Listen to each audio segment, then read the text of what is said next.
Hello मेरे प्यारे दोस्तों, आज के इस वीडियो में हम लोग देखेंगे कक्षा 10 विज्ञान का अध्याय 5 जो कि है जैव प्रक्रम का पूरा 1 शॉर्ट वीडियो। पूरा का पूरा जैव प्रक्रम जो है लाइव प्रोसेस वो आज के इस वीडियो में ख़त्म होने वाला है। और आज की ये वीडियो देखने के बाद आप लोगों को कोई और वीडियो देखने की बिल्कुल भी ज़रूरत नहीं है। तो चलिए शुरू करते हैं। तो देखिए पार्ट 6 है जैव प्रक्रम। जैव प्रक्रम क्या होता है, कैसे होता है, सबसे पहले हम इसके बारे में जानेंगे। वे सभी प्रक्रम जो कि सम्मिलित रूप से अनुरक्षण का कार्य करते हैं जैव प्रक्रम कहलाते हैं। जैसे उदाहरण के रूप में पोषण, श्वसन, उत्सर्जन, परिवहन इत्यादि। इसका मतलब वे सारी प्रक्रियाएं जो कि एक साथ मिल करके हमारे जीवन जीने के लिए उपयोगी होते हैं जैव प्रक्रम कहलाते हैं। बिल्कुल आसानी से कहें तो वे प्रक्रियाएं जिनकी मदद से हम अपने जीवन को जी पाते हैं, जीवन जीने में सहायक होते हैं, वो कहलाते हैं जैव प्रक्रम।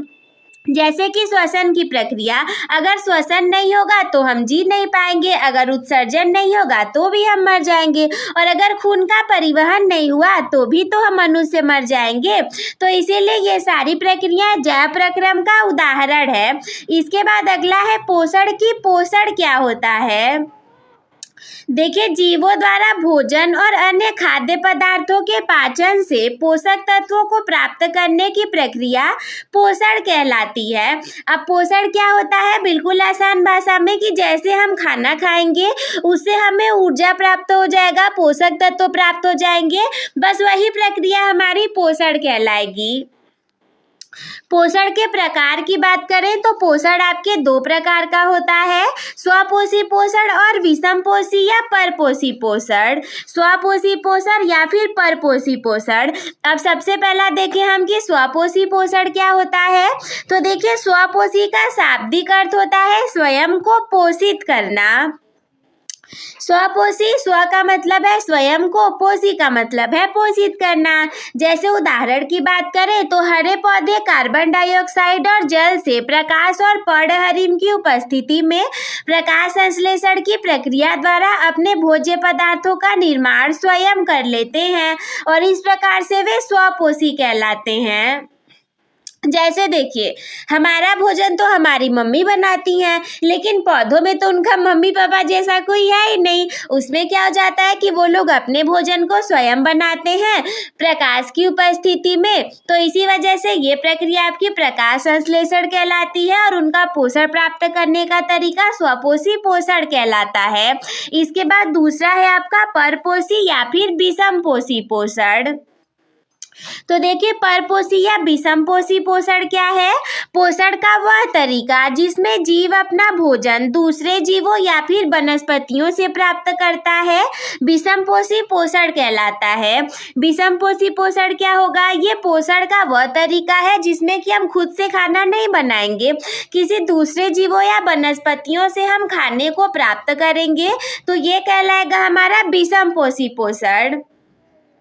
इनमें पोषण प्राप्त करने की विधियों में सबसे अधिक विविधता पाई जाती है, क्योंकि बहुत सारे प्रकार के हो जाएंगे, जिसके अंतर्गत शाकाहारी, मांसाहारी, सर्वाहारी इत्यादि जीव आ जाते हैं। और विषमपोषी पोषण आपके 3 प्रकार के होते हैं। कौन कौन से प्रकार के होंगे?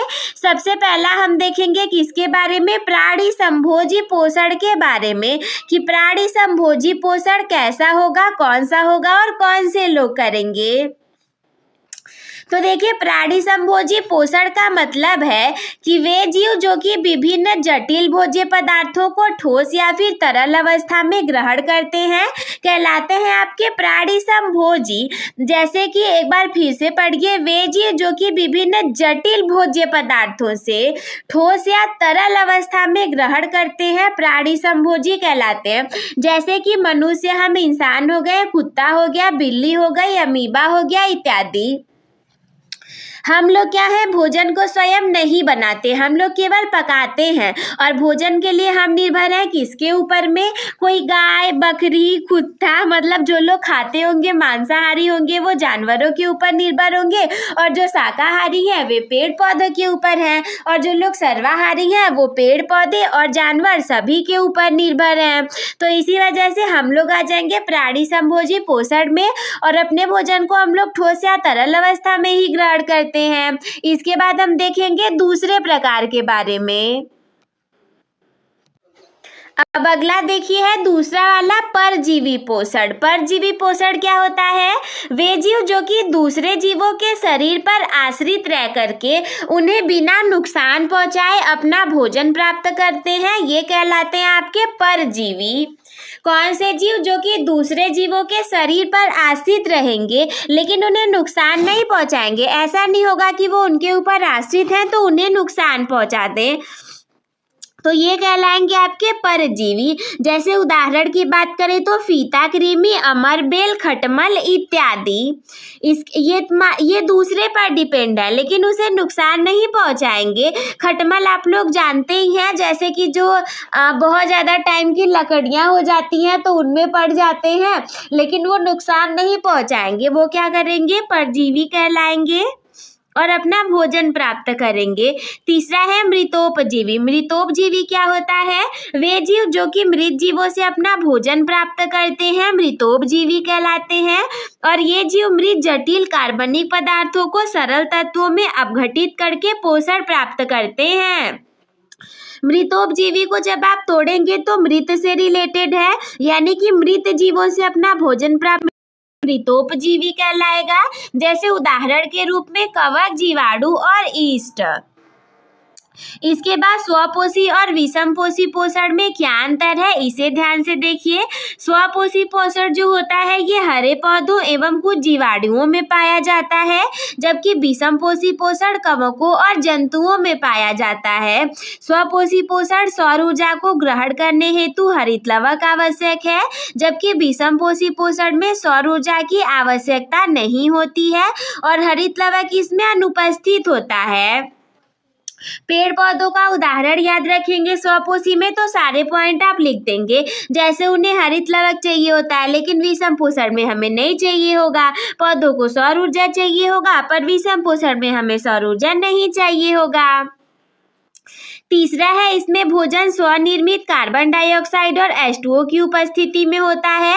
और विषम पोषण है कि भोजन प्रत्यक्ष या अप्रत्यक्ष रूप से स्वपोषियों से प्राप्त किया जाता है। स्वपोषण में भोजन का पाचन नहीं होता है, जबकि विषम पोषण में पाचन क्रिया जरूरी होती है। अगला स्वपोषण में खाद्य श्रृंखला में उत्पादक के रूप में सबसे नीचे पाए जाते हैं।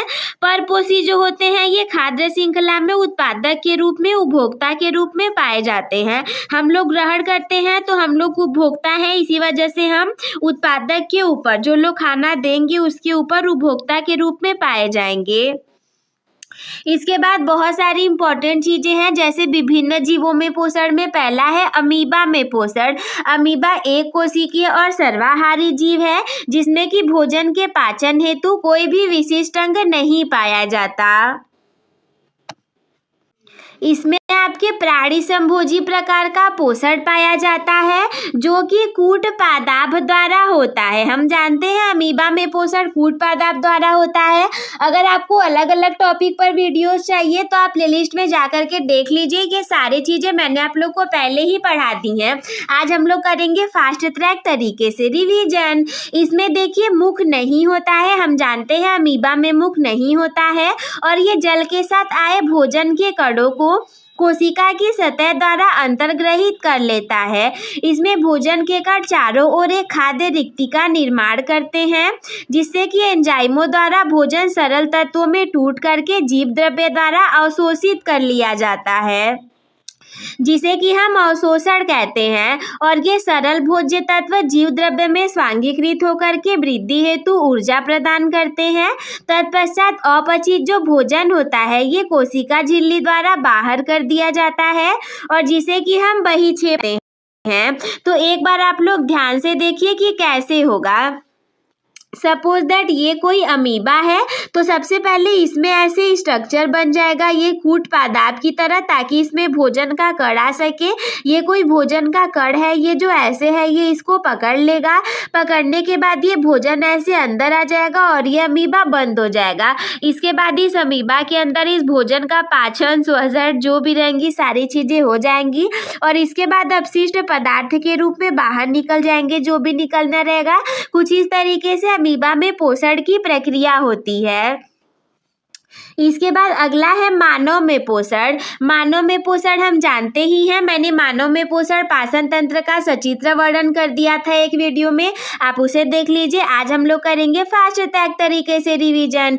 देखिए, भोजन के रूप में ग्रहण किए जाने वाले जटिल पदार्थों को शरीर द्वारा प्रयोग में लाए जाने के लिए सरल रूप में अपघटित करने की प्रक्रिया पाचन क्रिया कहलाती है और इस क्रिया को कार्यान्वित करने के लिए मानव शरीर में एक संपूर्ण तंत्र पाया जाता है जिसे कि हम कहते हैं पाचन तंत्र। तो उसी पाचन तंत्र का वर्णन हमने कर दिया है, आप लोग देख लीजिए।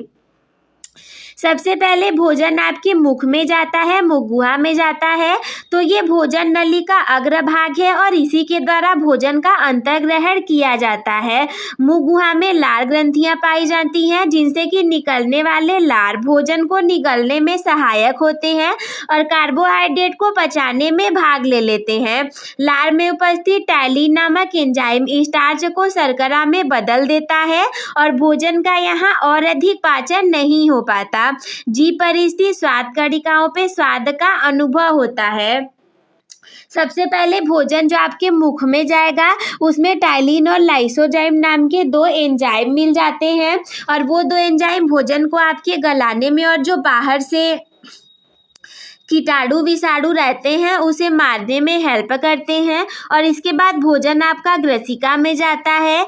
निगल द्वार जो आपका है, यानी कि जहाँ से भोजन को निकलते हैं वहाँ से भोजन ग्रसिका या फिर ग्रास नली में आता है और उसमें कोई भी पाचन नहीं होता। इसमें भोजन क्या होता है, क्रमानुकुंचन गति के द्वारा आमाशय में आ जाता है।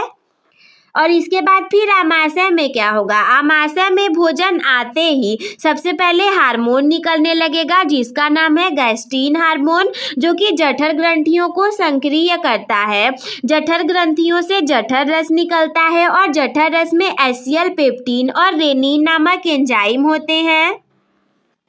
एसियल पेप्सिन और रेनिन नामक एंजाइम होंगे। एसियल जो रहेगा वो क्या करेगा, भोजन के माध्यम को अम्लीय कर देगा और भोजन के कठोर कणों को गला देगा। फिर इसके बाद पेप्सिन को क्रियाशील कर देगा। पेप्सिन जो आपका रहेगा एंजाइम वो क्रियाशील होकर के प्रोटीन को प्रोटीन्स और पॉलीपेप्टाइड में बदल देगा और आमाशय में भोजन को पचने में 3 से 4 घंटे लगते हैं। आमाशय जो आपका है उसमें भोजन 3 से 4 घंटे तक रहता है और इसके बाद फिर वो पहुंच जाता है ग्रहणी में। ग्रहणी में पहुंचने पे क्या होगा कि आमाशय से भोजन छोटी आंत के अग्रभाग अर्थात ग्रहणी में पहुंचता है। फिर ग्रहणी में अग्नाशय से निकलने वाला अग्नाशयी रस है, यकृत से निकलने वाला पित्तरस आकर के मिल जाएंगे। यकृत से जो पित्तरस रहेगा और अग्नाशय से अग्नाशयी रस दोनों मिल जाएंगे। पित्तरस में कोई भी एंजाइम नहीं होता है, लेकिन फिर भी भोजन के पाचन में इसकी बहुत ज़्यादा महत्वपूर्ण भूमिका होती है। क्यों? क्योंकि यह भोजन के माध्यम को अम्लीय से क्षारीय माध्यम में बदल देता है और अग्नाशयी रस में पाए जाने वाले सारे एंजाइम क्षारीय माध्यम में सक्रिय होते हैं। अग्नाशयी रस में उपस्थित एंजाइम द्वारा निम्नांकित परिवर्तन किए जाते हैं। कौन कौन से परिवर्तन? सबसे पहले जो ट्रिप्सिन होगा, इसके द्वारा प्रोटीन का पाचन होगा। कोई पूछेगा प्रोटीन का पाचन कैसे होता है, तो ट्रिप्सिन के द्वारा होता है और ये क्षारीय माध्यम में सक्रिय होगा। लाइपेज जो होगा ये भोजन की वसा पे क्रिया करके उसे वसीय अम्ल एवं ग्लिसरॉल में बदल देगा। एमाइलेज जो होगा ये कार्बोहाइड्रेट पे क्रिया करके उन्हें माल्टोज एवं शर्कराओं में बदल देगा। इसके बाद शेषांत्र है, छोटी आंत का भाग है। तो देखिए ग्रहणी में भोजन के लगभग सारे अवयवों पर क्रिया प्रारंभ हो जाती है, यानी कि ग्रहणी में सारी चीजें खत्म हो जाती हैं, भोजन आपका पच जाएगा। अधिकांश पाचन, पूरा पाचन 99% लगभग छोटी आंत में हो जाएगा। और इसके पश्चात छोटी आंत के 3 भाग होते हैं। पहला शेषांत्र, तो सबसे पहले छोटी आंत के बचे हुए भाग शेषांत्र जिसे कहते हैं। शेषांत्र में जाकर के पचे हुए भोजन का अवशोषण होगा। छोटी आंत में भोजन का पाचन पूरा हो जाता है और इसके पश्चात पचा हुआ भोजन छोटी आंत के पश्च भाग में अवशोषित हो जाते हैं। छोटी आंत में इसके लिए उपस्थित रसांकुरों द्वारा अवशोषण तल बहुत ज़्यादा बढ़ जाता है। फिर ये जो अवशोषित पोषक पदार्थ होंगे ये रुधिर से होते हुए शरीर के विभिन्न ऊतकों और ऊतकों में उपस्थित ऊतक द्रव्य के माध्यम से कोशिकाओं में चले जाएंगे। ग्रहणी के बाद भोजन का अवशोषण होने के बाद अंत में आ जाएगा बड़ी आंत, गुदा और गुदा द्वार। तो फिर बड़ी आंत में क्या हो जाएगा, आहार नाल के इस भाग को अपच या अपशिष्ट भोजन में से जल का अवशोषण होगा। थोड़ी बहुत चीजें जो जल की तरह बच गए रहेंगी बड़ी आंत में अवशोषण हो जाएगा और फिर अपशिष्ट को मल के रूप में कुछ समय तक रोका जाएगा, बाद में उसका बहिक्षेपण हो जाएगा। हम जानते हैं कि लास्ट में उत्सर्जन प्रक्रिया के द्वारा शरीर से बाहर निकाल दिया जाते हैं अपशिष्ट पदार्थों को। ये देखिए है मनुष्य में पोषण पाचन तंत्र का चित्र। तो सबसे पहले क्या होगा, ये पूरा एक मनुष्य के पाचन तंत्र का चित्र है।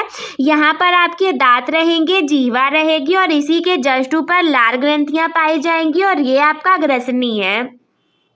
सबसे पहले भोजन आपके इसी मुख के द्वारा हम खाएंगे तो ये अंदर ग्रसनी के द्वारा होते हुए ग्रास नली, ये ग्रास नली है, इसी से होते हुए आमाशय में चला जाएगा। ये आपका आमाशय है और इसके जस्ट ऊपर यकृत पाया जाएगा। यकृत में पित्ताशय रहेगा, यकृत में आपका पित्ताशय रहेगा। फिर इसके बाद यहाँ पे भोजन 3 से 4 घंटे के लिए पचेगा। फिर यहाँ से यकृत से पित्त रस और अग्नाशय से अग्नाशयी रस आकर के मिल जाएंगे। इसके बाद ये भोजन आपका इस छोटी आंत में चला जाएगा, इस वाले भाग में। इस छोटी आंत से भोजन आपका पूरे 90% तरीके से पच जाएगा, 99% पाचन हो जाएगा। और पाचन की प्रक्रिया के बाद इस बड़े आंत में जाएगा और बड़ी आंत में थोड़ी बहुत चीजें जो बची रहेंगी वो आपका कंप्लीट हो जाएगा, स्वांगीकरण हो जाएगा, मलाशय में थोड़े देर के लिए रहेगा। इसके पश्चात उत्सर्जन की प्रक्रिया द्वारा बाहर निकल जाएगा। तो ये हो गया मानव में पोषण। पोषण के बाद देखिए अगला है मानव में श्वसन। मानव में फुफ्फुसी या श्वसन तंत्र होता है, अतः प्रमुख श्वसनांग 2 फेफड़े होते हैं। हम जानते हैं कि मनुष्यों में श्वसन के लिए 2 फेफड़े पाए जाते हैं। तो इसमें सबसे पहला है नासिका एवं नासा मार्ग। सर्वप्रथम क्या होगा कि जो हवा रहेगी वो नासिका एवं नासा मार्ग से अंदर जाएगी। तो हम जानते हैं कि स्थित नासिका बाहर 2 बाह्य नासा छिद्रों द्वारा खुलती है। 2 नाक होते हैं नासा छिद्रों, जिसे हम नासा छिद्र कहते हैं। इसी में से हवा अंदर जाती है। नासा गुहा अंदर की ओर एक नासा पट्ट के द्वारा दाएं और बाएं 2 भागों में बटी होती है।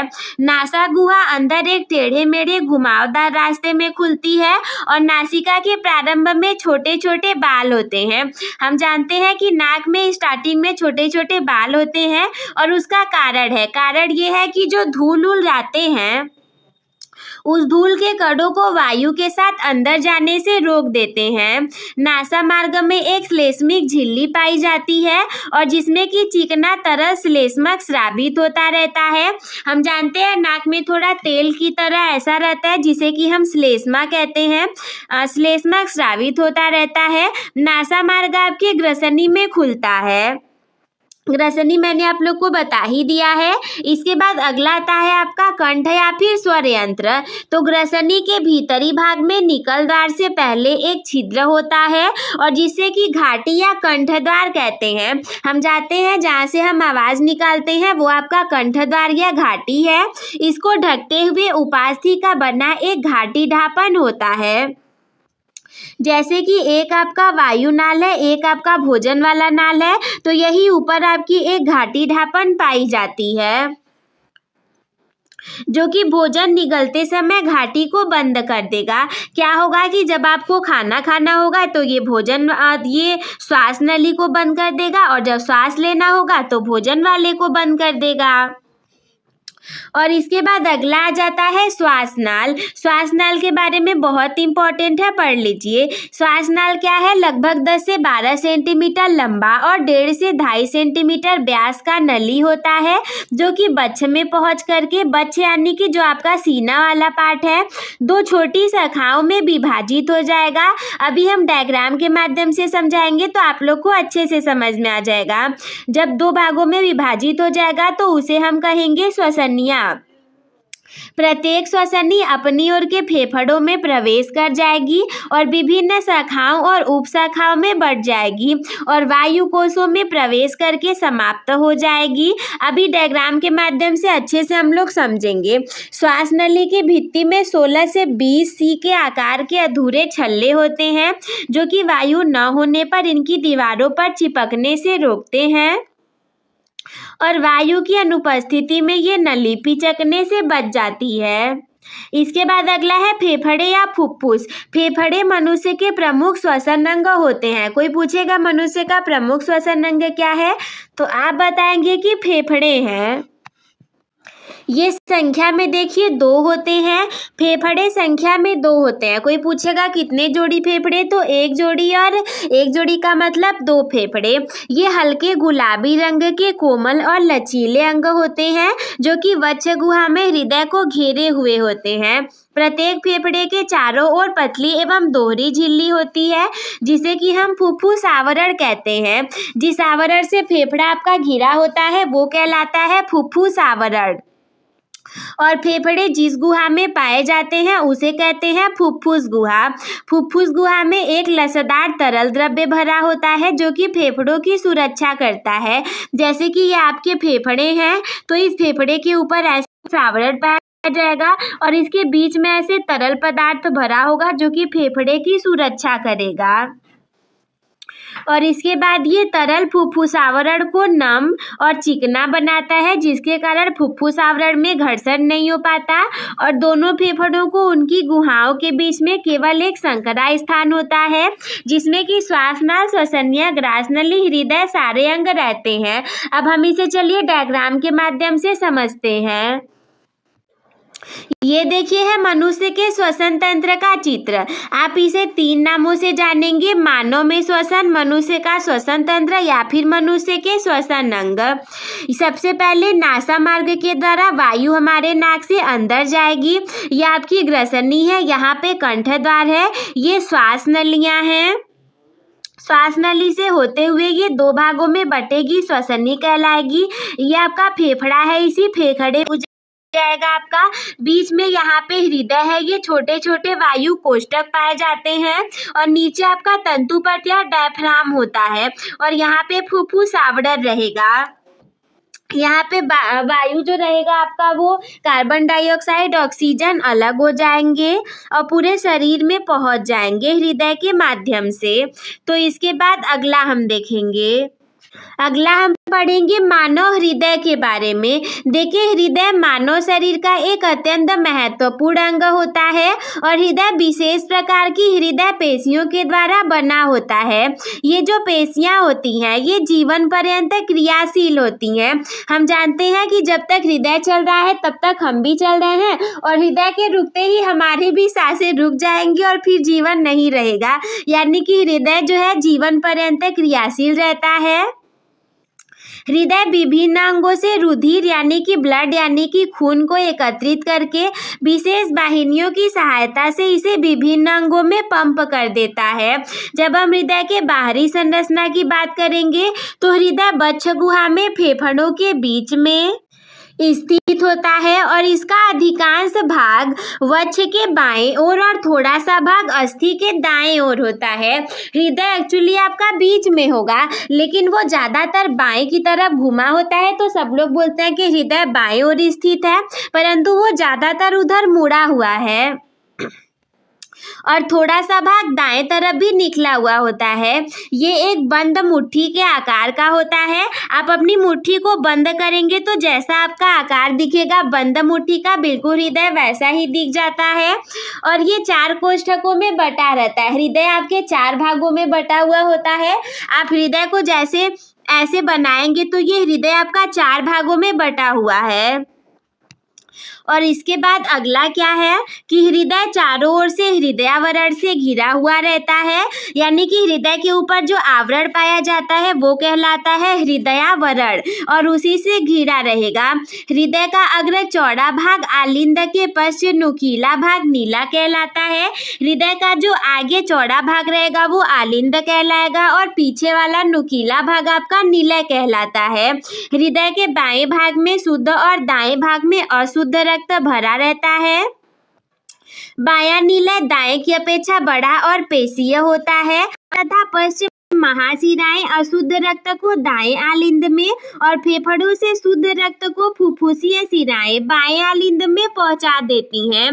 दाएं नीला से जो अशुद्ध रक्त रहेगा वो फेफड़ों की और बाएं नीला से शुद्ध रक्त शरीर के विभिन्न भागों में पहुंचा देगा। ये तो हो गई हृदय की बाहरी संरचना। जब हम बात करेंगे हृदय के आंतरिक संरचना की तो दोनों आलिंद अंतरा आलिंद पट्टी द्वारा विभाजित रहते हैं और दाहिने आलिंद में अग्र महाशिराएं और पश्च महाशिराएं तथा कोरोनरी साइनस पृथक पृथक छिद्रों द्वारा खुलती हैं। इनके मध्य में यूस्टेकी कपाट कोरोनरी कपाट होते हैं और बाएं आलिंद में पल्मोनरी शिराएं एक छिद्र द्वारा खुलती हैं। ऐसे हो सकता है कि ज़्यादा आप लोग को न समझ में आए, परंतु अभी हम चित्र द्वारा समझाएंगे तो अच्छे से आप लोग को समझ में आ जाएगा। आलिंद की दीवारें नीलय की अपेक्षा पतली होती हैं और आलिंद नीलय द्वारा नीलय में खुलते हैं। दाहिने आलिंद नीला छिद्र पर त्रिवलनीय कपाट पाए जाते हैं और बाएं आलिंद के नीले कपाट पर द्विवलनीय कपाट होते हैं। कपाट जो होते हैं वो हृदय रज्जुओं द्वारा नीले की भित्ति पर स्थित पेशी स्तंभों द्वारा जुड़े रहते हैं और ये रक्त को विपरीत दिशाओं में जाने से रोकते हैं कि ऐसा न हो कि ब्लड आपका आगे जाते जाते पीछे जाने लगे। दाएं नीले के अग्र बाएं भाग से पल्मोनरी चाप और बाएं नीले से अग्र दाहिने भाग से कैरोटिको सिस्टेमिक चाप निकलती हैं और इनके आधार पे 3 अर्धचंद्राकार कपाट होते हैं जो कि रक्त को वापस आने से रोक देते हैं। ये देखिए आपका है मानव हृदय की संरचना, अच्छे से इसको समझ लीजिए। और ये है मानव के हृदय की बाह्य संरचना। ऐसे आप बना लेंगे डायग्राम इसका। ये हो गया आपका आरोही महाशिरा, ये वाला है आपका दाएं आलिंद को दिखा रहा है। यहाँ पे ये सारी आपकी ऐसे ऐसे जो स्ट्रक्चर है ये धमनियाँ हैं, ये वाला आपकी शिराएं हैं और ये जो नीचे ऐसा निकला हुआ है ये आपका निम्न महाशिरा है। इधर वाला भाग दाएं नीले को दिखा रहा है, इधर वाला भाग बाएं नीले को दिखा रहा है और इसके बाद यहाँ पे आपका बायां आलिंद है। डायग्राम कुछ इस तरीके से बना करके आप लिख देंगे। क्रिया विधि की बात करें तो बहुत इंपॉर्टेंट है, एग्जाम में आता रहता है। मानव हृदय पंप के समान कार्य करता है और एक ओर से ये रुधिर को ग्रहण करता है और दूसरी ओर से दबाव के साथ उसे अंगों की ओर भेज देता है।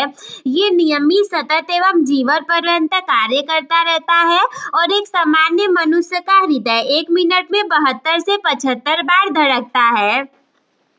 शॉर्ट में पूछा जा सकता है कि कितनी बार धड़केगा, तो आप बताएंगे कि एक सामान्य मनुष्य का हृदय 1 मिनट में 72 से 75 बार धड़कता है और इसे हृदय स्पंदन दर कहते हैं। कार्य करते समय मानव हृदय अपनी पेशियों को क्रमानुसार फैलाता एवं सिकोड़ता रहता है और हृदय की पेशियां सिकुड़ने पर प्रकुंचन और फैलने को अनुशीतलन कहते हैं। जब हृदय आपका सिकुड़ेगा तो उसे कहेंगे प्रकुंचन और जब फैलेगा तो उसे कहेंगे अनुशीतलन। और इस प्रकार से फैलने एवं सिकुड़ने की क्रिया से एक हृदय स्पंदन बनती है और इस प्रक्रिया में आलिंद एवं निलय अलग अलग स्पंदन करते हैं। रुधिर बंद नलिकाओं में बहता है और जब इसे हृदय द्वारा पंप किया जाता है तो ये नलिकाओं की दीवार पे दबाव डालता है और इसी को रुधिर दाब कहते हैं। सर्वप्रथम हेल्स ने घोड़े में रुधिर दाब नापा था और हृदय द्वारा रुधिर निश्चित लय में पंप किया जाता है। एक निश्चित लय में ये पंप होता रहता है और इसीलिए रुधिर वाहिनियां भी रुधिर दाब को निश्चित लय में अनुभव करती हैं। ये जो दाब है ये हृदय प्रकुंचन के समय सबसे ज़्यादा होता है और शिथिलन के समय कम होता है। सामान्य मनुष्य के रक्त दाब की बात करें जिसे कहते हैं बीपी ब्लड प्रेशर, जो सब लोग बोलते हैं कि बीपी बढ़ गया घट गया, तो जब एक सामान्य मनुष्य होगा तो उसका बीपी होता है 120/80 mmHg। और जिस यंत्र के द्वारा रुधिर दाब मापा जाता है उसे हम कहते हैं स्फिग्मोमैनोमीटर। जिस यंत्र के द्वारा मापा जाएगा वो कहलाएगा आपका स्फिग्मोमैनोमीटर। अब हृदय में रुधिर परिसंचरण की हम बात करें तो देखिए, शरीर के सभी अंगों से अशुद्ध रुधिर अग्र एवं निम्न महाशिराओं द्वारा दाएं आलिंद में आता है और इसी प्रकार फेफड़ों द्वारा शुद्ध रुधिर बाएं आलिंद में जाता है। दोनों आलिंदों के रुधिर से भरने के बाद इनमें एक साथ में संकुचन होता है। संकुचन के बाद इनका रुधिर आलिंद निलय छिद्रों द्वारा अपनी ओर के निलयों में आ जाता है और इस प्रक्रिया में द्विबलन एवं त्रिबलनीय कपाट रुधिर को वापस आलिंदों में जाने से रोक देते हैं। कभी कभी ये भी पूछा जाता है कि मानव में संचरण रुधिर तंत्र क्या है, तो आप बताएंगे कि मानव हृदय ऑक्सीकृत रुधिर और अनऑक्सीकृत रुधिर को विभिन्न अंगों तक प्रवाहित करता है और परिसंचरण के दौरान मानव हृदय में रुधिर 2 बार आता है और इसी कारण इसे हम कहते हैं दोहरा परिसंचरण। मानव हृदय में 2 बार रुधिर आ रहा है परिसंचरण के दौरान, इसी वजह से कहलाएगा मानव में दोहरा रुधिर परिसंचरण। अगला टॉपिक है रक्त की संरचना एवं कार्य। रक्त के बारे में पूछा जाता है, मोस्ट इंपॉर्टेंट है। सबसे पहला रुधिर के बारे में हम पढ़ेंगे। रुधिर ब्लड क्या है? ब्लड आपका एक तरल संयोजी ऊतक है जो कि हल्का क्षारीय अपारदर्शी चिपचिपा एवं तरल पदार्थ होता है। मानव शरीर में रुधिर की मात्रा जो होती है ये शरीर के भार का लगभग 7 से 8% तक होती है और एक स्वस्थ मनुष्य में लगभग 5 से 6 लीटर रक्त होता है। कोई पूछेगा एक स्वस्थ मनुष्य में कितने लीटर खून होगा, तो आप बताएंगे 5 से 6 लीटर। रुधिर के घटकों की बात करें तो रुधिर में निम्न 2 मुख्य घटक पाए जाते हैं। क वाला है प्लाज्मा। प्लाज्मा क्या होता है? रुधिर का लगभग 55% भाग बनाता है जिसमें कि 90% जल और 10% जटिल कार्बनिक एवं अकार्बनिक पदार्थ होते हैं और इसे रुधिर का निर्जीव भाग कहते हैं क्योंकि इसमें रुधिर कणिकाओं का अभाव होता है। प्लाज्मा के कार्बनिक पदार्थों में प्रतिरक्षी ग्लूकोज, अमाइनो अम्ल, हार्मोन, विटामिन एवं प्रोटीन आदि पदार्थ पाए जाते हैं। अकार्बनिक पदार्थों में पोटेशियम, सोडियम, कैल्शियम के फॉस्फेट, बाइकार्बोनेट, सल्फेट, क्लोराइड आदि चीजें सम्मिलित होती हैं। रुधिर कणिकाएं या रुधिराणु आपके 3 प्रकार के होंगे जो कि ब्लड का लगभग 45% भाग बनाएंगे और ये 3 प्रकार के होंगे। सबसे पहला होता है आपका लाल रुधिर कणिकाएं। तो मानव शरीर में लाल रुधिर कणिकाओं की मात्रा सबसे ज्यादा होती है, 45 से 55 लाख होती है और ये लाल रंग की केंद्रक रहित या उभयावतल होती हैं। इस ग्लोबिन पाया जाता है और जिसके कारण इनका रंग लाल हो जाता है। ये ऑक्सीजन के परिवहन का कार्य करते हैं और जीवन का लगभग 120 दिन का होता है। लाल रुधिर कणिकाएं मोस्ट इंपॉर्टेंट है तो इसे आप लोग जरूर से पढ़ लीजिए। इसके बाद दूसरा है श्वेत रुधिर कणिकाओं के बारे में। श्वेत रुधिर कणिकाएं लाल रुधिर कणिकाओं से बड़ी होती हैं, संख्या में कम होती हैं। 5000 से 9000 लगभग प्रति क्यूबिक मिलीमीटर में होंगी। ये केंद्रक युक्त और रंगहीन होती हैं। जीवन का लगभग 1 से 2 दिन का ही होता है और इसके बाद नई नई बनने लगती हैं। इसके बाद तीसरा है रुधिर प्लेटलेट्स। आरबीसी WBC हो गया। अब हम देखेंगे प्लेटलेट्स के बारे में। तो ये केवल स्तनधारियों के रुधिर में पाई जाती हैं। केवल स्तनधारियों में ही रुधिर प्लेटलेट्स पाया जाएगा और मनुष्यों के शरीर में इनकी संख्या लगभग 2 से 5 लाख प्रति क्यूबिक मिलीमीटर होती है। ये केंद्रक रहित गोलाकार या अंडाकार होती हैं और ये चोट लगने पर रुधिर का थक्का जमने की क्रिया में सहायक होती हैं। रुधिर के कार्य ज्यादातर पूछे जाते हैं। तो रुधिर के कार्यों की बात करें तो सबसे पहला इसका कार्य है ऑक्सीजन का परिवहन करना। रुधिर ऑक्सीजन के परिवहन का मुख्य माध्यम है, यानी कि ब्लड के द्वारा ही ऑक्सीजन का परिवहन होता है। और रुधिर की लाल रुधिर कणिकाओं में उपस्थित हीमोग्लोबिन जो होता है वो हीमोग्लोबिन ऑक्सीजन से क्रिया करके एक अस्थायी यौगिक ऑक्सी हीमोग्लोबिन का निर्माण करता है, जो कि ऊतकों में पहुंच करके ऑक्सीजन और हीमोग्लोबिन में विखंडित हो जाएंगे। दूसरा ये करता है पोषक पदार्थों का परिवहन। तीसरा करेगा उत्सर्जी पदार्थों का परिवहन। शारीरिक ताप का नियंत्रण एवं नियमन भी करता है। रोगों करता है और रुधिर का थक्का बनाने एवं घाव भरने में जरूरी है। अगला है लसिका परिसंचरण तंत्र। बहुत ज़्यादा इंपॉर्टेंट तो नहीं है पर पूछा जाता है। मनुष्य में रुधिर परिसंचरण तंत्र के अतिरिक्त एक अन्य तरल परिसंचरण भी पाया जाता है, जिसे कि हम कहते हैं लसिका परिसंचरण तंत्र। और ये लसिका परिसंचरण तंत्र जो होता है ये संपूर्ण शरीर में फैला होता है। ये किससे मिलकर बना होता है? लसिका केशिकाओं से, लसिका से, लसिका गांठों से और लसिका अंगों से। अब अगर रुधिर और लसिका में अंतर पूछा जाए तो हम कैसे बताएंगे?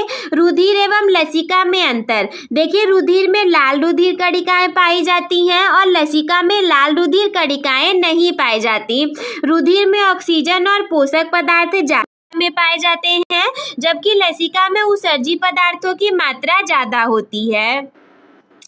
घुलनशील प्रोटीन अधिक तथा अघुलनशील प्रोटीन कम मात्रा में पाए जाएंगे ब्लड में। लसिका में घुलनशील प्रोटीन कम और अघुलनशील प्रोटीन ज्यादा पाए जाएंगे। जस्ट इसका अपोजिट, श्वेत रुधिर कणिकाएं कम मात्रा में होंगी, जबकि लसिका में श्वेत रुधिर कणिकाएं ज्यादा मात्रा में होंगी। आप केवल रुधिर का याद कर लीजिए, इसका अपोजिट बना करके लसिका का लिख दीजिएगा। अगला आपका जाइलम एवं फ्लोएम में अंतर पूछा जाता है। तो जाइलम एवं फ्लोएम में किस प्रकार से आप बताएंगे? जाइलम एक जटिल ऊतक है जो कि वाहिनिकाओं, वाहिकाओं, दारू मृदूतक और दारू रेशों से मिलकर के बना होता है। फ्लोएम की बात करें तो ये चालनी नलिकाओं, सहकोशिकाओं, पोषवाह मृदूतक और पोषवाह रेशों से मिलकर बना होता है। जाइलम वाहिकाओं का निर्माण परस्पर उपस्थित कोशिकाओं की भित्ति के पूर्ण अथवा आंशिक विघटन से होता है, जबकि फ्लोएम में चालनी नलिकाएं आपस में चालनी पट्टिकाओं द्वारा जुड़ी होती हैं। जाइलम मृदुकोशिकाएं जीवित होती हैं, जबकि फ्लोएम में चालनी नलिकाएं और सहकोशिकाएं जीवित होंगी।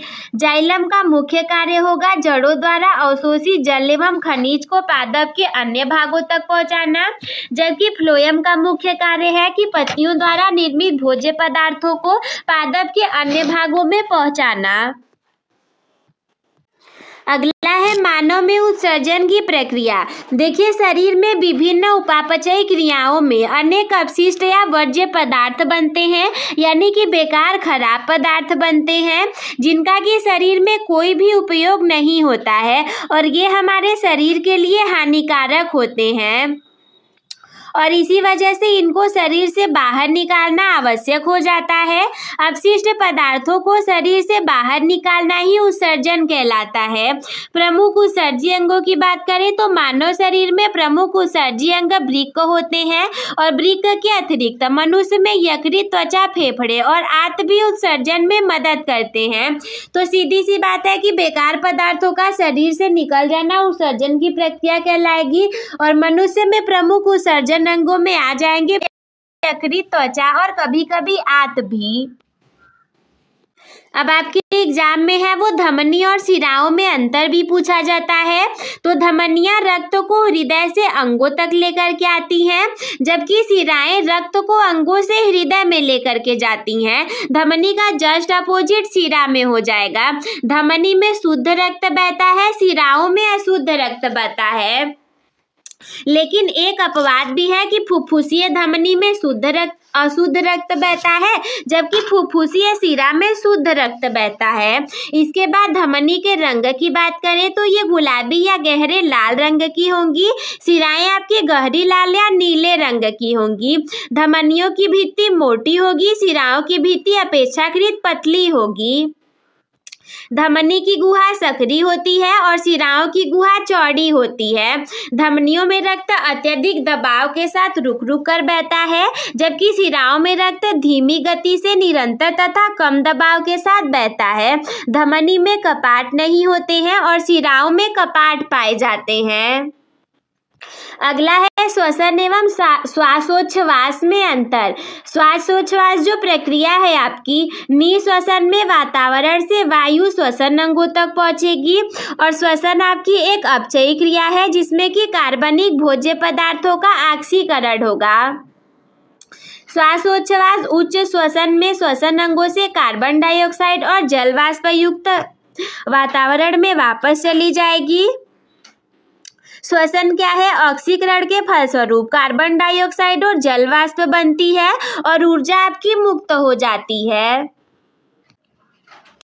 एकदम लास्ट वाला आज की वीडियो का लास्ट टॉपिक है कि ऑक्सी और अनाक्सी श्वसन में क्या अंतर है।